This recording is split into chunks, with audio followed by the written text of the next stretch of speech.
gabdhaha Soomaaliyeed way naga karti badan yihiin markii wiilasha dhankeeda loo fiiriyo looma ogo waxa rabaa marka maanta inay ogaadaan waa naga fiican yihiin maxaa yeelay subaxii markay soo kacdo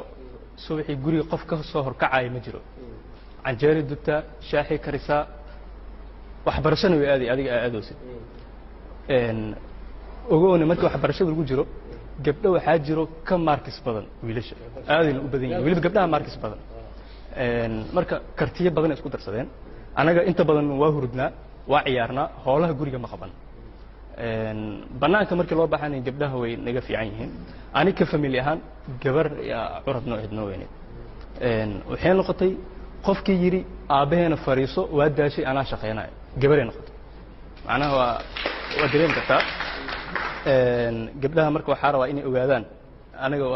waa naga badiseen waa maasantiin